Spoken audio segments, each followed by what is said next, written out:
Okay, now turn to page 17a, and we are going to go over transformations and the parent linear function. Now, the parent linear function is f of x equals x. It's the same as y equals x plus 0. Now, if you think about y equals x plus 0, the slope, it's the coefficient of x. When there's nothing there, we know the slope is 1. The y-intercept is 0. So now we're going to graph the parent function, f of x equals 0, or y equals, f of x equals x, or y equals x plus 0. We start by graphing the y-intercept, which in this case is 0. Then I'm going to rise 1, run 1, rise 1, run 1, rise 1, run, run, run, rise and run. And you will see that the parent function looks like a 45-degree angle through the origin. So this is the parent function. Now when you think of the term parent function, okay, parents have children. Children have similar characteristics to the parents, but they're not exactly the same. So a linear function has a slope and a y-intercept. So all of the other linear functions have a slope and a y-intercept, but they may not be the same as the parent, but they will be linear and have a slope and a y-intercept. So this is the parent function. Now, we're going to look at the next one, and they ask us to graph f of x equals x, which is the parent function. So the slope is 1, the y-intercept is 0.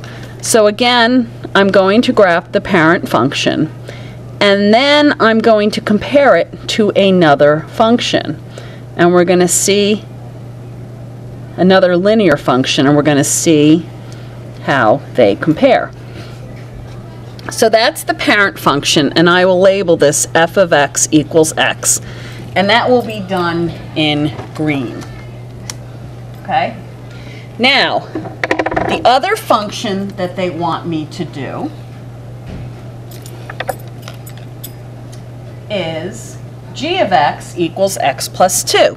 So this still has a slope of 1, but it has a y-intercept of 2. So I'm going to graph this in red. So I go up the y-axis 2. But now I'm going to rise 1 and run 1, just like I did with the parent function. So you notice this has the same slope as the parent function, but it had a different y-intercept. And you also notice that they are parallel, because parallel lines have the same slope but different y-intercepts. Now, this is a transformation from the parent function, and we call this transformation a translation. Now, a translation occurs when you have the same slope but a different y-intercept. And a translation is when it rises and falls up and down the y-axis, but has the same slope as the parent. Okay?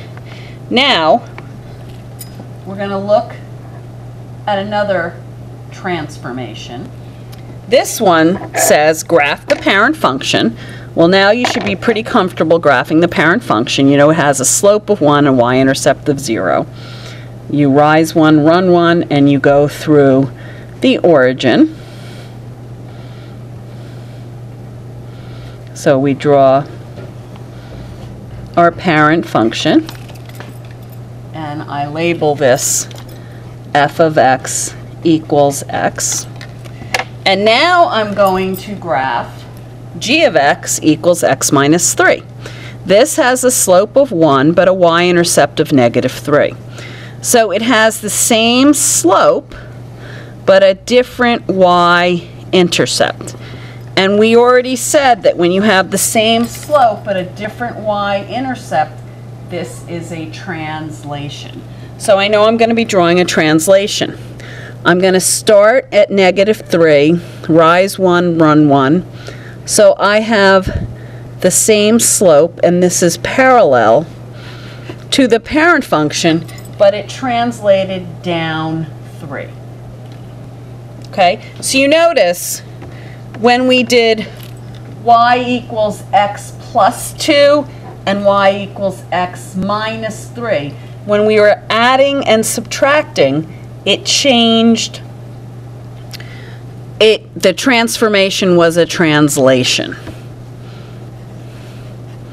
Okay, now we're going to do another type of transformation, and this is different from a translation. So they want us to graph the parent function again. Again, the parent function goes through the origin, goes up 1 over 1. So I draw my parent function, and now I'm going to graph this function, g of x equals 2x. Now, this has the same y-intercept, but it has a different slope. It's 2 over 1. So this is different. This is different than what we've done so far. I start at the origin, but now I'm going to go up 2 over 1, up 2 over 1, up 2 over 1, up 2 over 1, up 2 over 1, down 2 over 1, down 2 over 1, down 2 over 1, down 2 over 1, and I'm going to draw this line. So it has the same y-intercept but a different slope, and we call this type of transformation that has a different slope. And in this case, the absolute value of the slope is greater than 1 because 2 is greater than 1. We call this a vertical stretch. Okay, and it's a vertical stretch whenever the slope is greater than 1. We call it a stretch because it pulls away from the x-axis. Every point on this red line is further from the x-axis. If you look down here, it's further away, both directions, than the green line. So now let's turn the page, and we're going to graph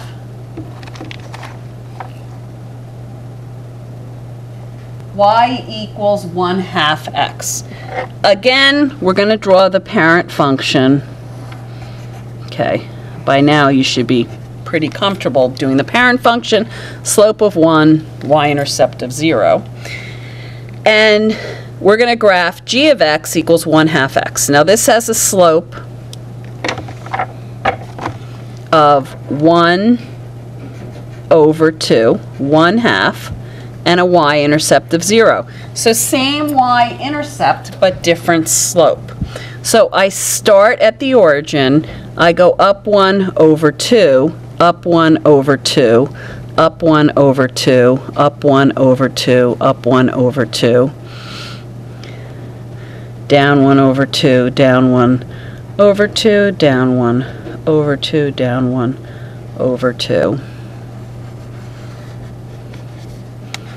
And this gets closer to the y-axis. Every point comes closer.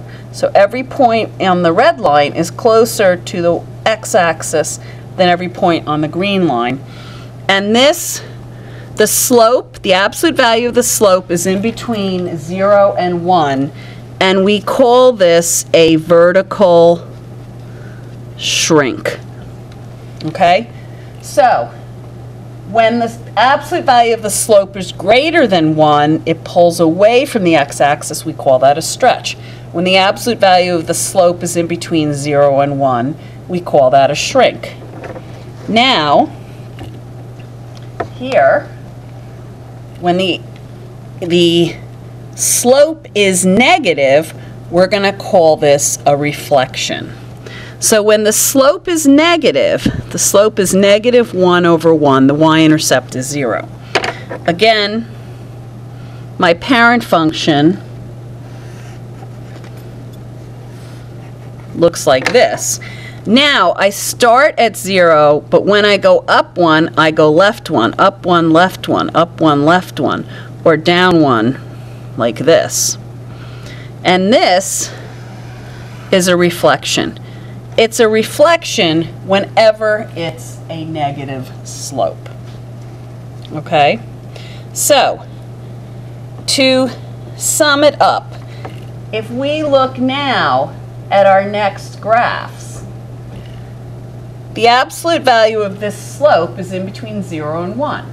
So this is going to be, since the absolute value of m is in between 0 and 1, it's going to be a vertical shrink. And because the slope is negative, it's going to be a reflection. So the parent function, again, there, and when I graph y equals negative 1/3 x, I go down 1 over 3, down 1 over 3, down 1 over 3. So it is a shrink because it's getting closer to the x-axis, but it's a reflection because it has a negative slope. Okay, and then for this one, we're graphing y equals 3x. This is just another stretch. It's a stretch because the absolute value of the slope is greater than 1.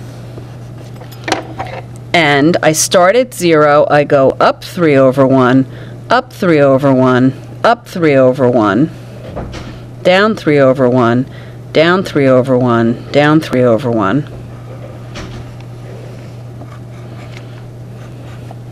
And that is a vertical stretch.